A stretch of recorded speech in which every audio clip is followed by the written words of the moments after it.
We need to be thinking more critically and clearly about how we solve our problems, how we better the country through policy, through changing hearts and minds. And it's not the end of a barrel of a gun.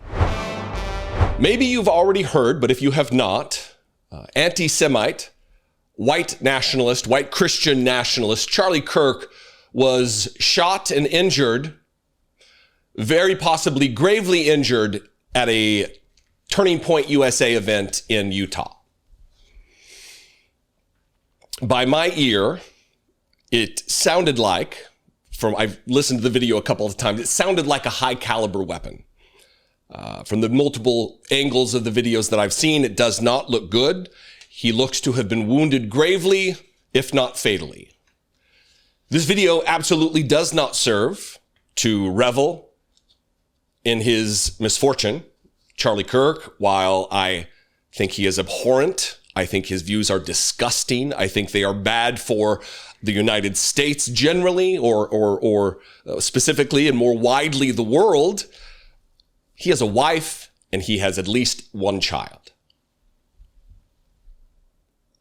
If Charlie Kirk dies, his son, I believe it's a son, will be fatherless. If you believe, I'm going to get to some stuff here, but let me just say this as a preamble. If you believe in the betterment of humanity, our society, if you consider yourself a humanist in any way, this ain't the way. Political violence, whatever Gandhi said about, an eye for an eye just leaves us all blind, leaves the world blind. There's profound wisdom in that. What I want to talk about, though, very briefly, is what I want you to pay attention to in the coming days, in the immediate aftermath of this attack on Charlie Kirk. And then I want you to look back and remember. While I'm talking, I want you to think about the assassination of Democrats and the attempted assassination of Democrats in Minnesota just months ago. And how that was dealt with by Republicans and how it was dealt with by Democrats. And then I want you to look at this moment, this current moment we're in right now, and how Democrats are dealing with this. Are they reveling? Or are they outraged? Are they disgusted? Governor Pritzker, the governor of Illinois, went on Blue Sky and said the attack on Charlie Kirk is horrifying. Political violence has no place in this country and should never become a norm. I'm sending my sympathies to his family and his friends at this time. One of those friends, podcast guest, Gavin Newsom, the attack on Charlie Kirk is disgusting, vile, and reprehensible. In the United States of America, we must reject political violence in every form. Both of these messages are true. It's not just politicians. Jessica Tarloff, one of his colleagues, a genuinely good and nice man, I would argue with that, but even though he's not a good and nice or decent man, does not mean he deserves to be gunned down at an event.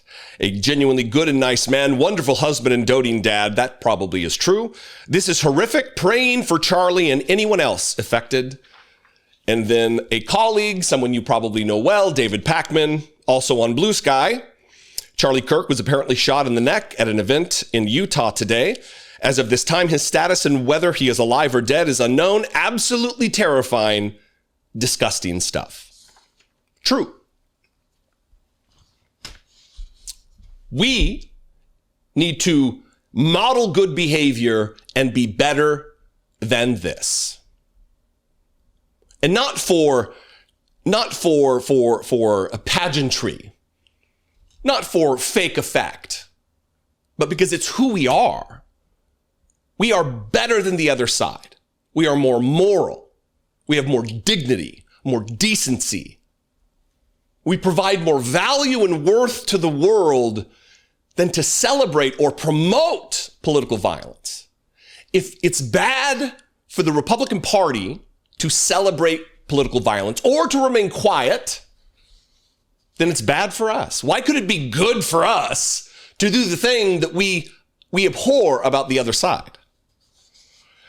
Let me leave you with this. I'm not going to leave you with this. I got one other thing. I want to show you what the right is saying right now in the wake of this, of one of their guys, how they're acting. But before I do this, there's an account on Blue Sky, and I believe on Twitter, called Pope Hat. Apparently they've changed their name to Stand with Chicago Hat.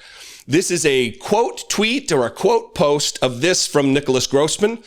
Political violence is bad. It usually begets more political violence. Celebrating political violence is bad. It usually encourages more political violence against various targets. Campus shootings are bad. They make everyone on campus less safe. It is bad that what I wrote here is controversial. Nicholas Grossman, what you wrote there is not controversial. And it was retweeted, reposted by Pope Hat. Political violence disproportionately hurts people with less power, not people with more power. Political violence will disproportionately hurt people of color and women and LGBTQ people. It's not fair, but that's the way it works. Celebrating political violence means, at best, indifference to that. If you're celebrating this, look, we can take stock of what you reap, you sow kind of a thing. I get that. But that's not celebrating this. That's not being gleeful or delighting in the possible leaving fatherless an innocent child, a baby who had no role in this.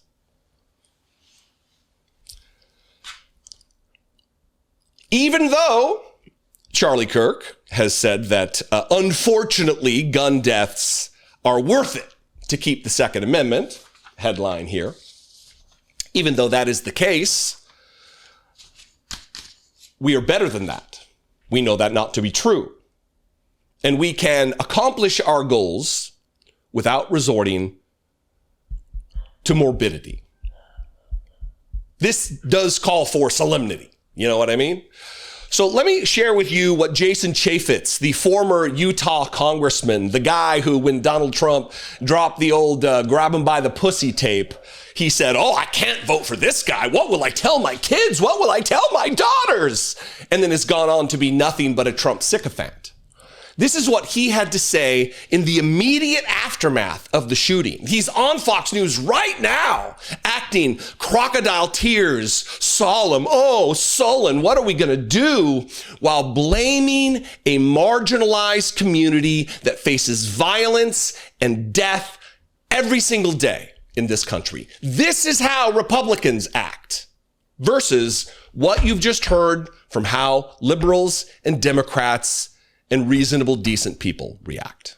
And like I said, there was a light police presence. I'm sure, I hope, there were some undercover people. Charlie has his own a bit of security, but not to deal with, a couple thousand people that were there to see Charlie. They had microphone challenges because there were so many people, they couldn't get all the volume that they wanted. People are having a hard time hearing. But I think when this story is written, I don't think it was a coincidence that the shot rang out when you get a question about transgender mass shootings. That maybe, hopefully I'm wrong. I'll probably get criticized for jumping to conclusions, but I'm just telling you, in the 30 minutes or so, I thought, wow, I don't think that's a coincidence, but we'll see.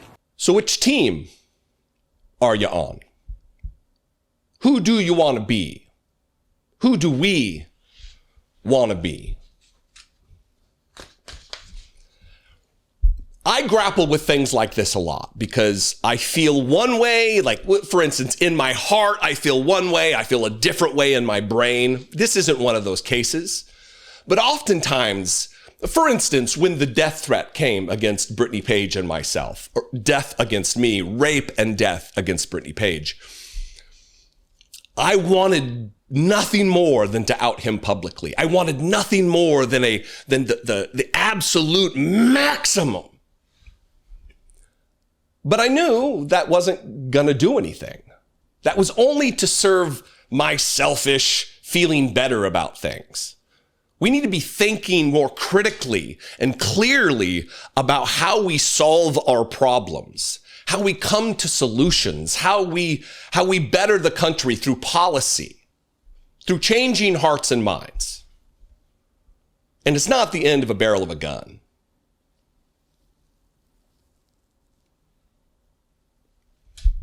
I welcome your feedback. I'm sure there's people who disagree, and that's okay. Let's talk about it in the comments wherever you're watching this video. You can also call the voicemail line, 714-576-4054. Of course, you can email me daily@dollemore.com. I welcome your input. I encourage your input. Let's talk about this. To Charlie Kirk's wife, if I was a praying man, I'd be praying for you. But again, thoughts and prayers do nothing. Policy is how we change the society in which we live. I love you guys. Be genuine. Now more than ever, take care of one another.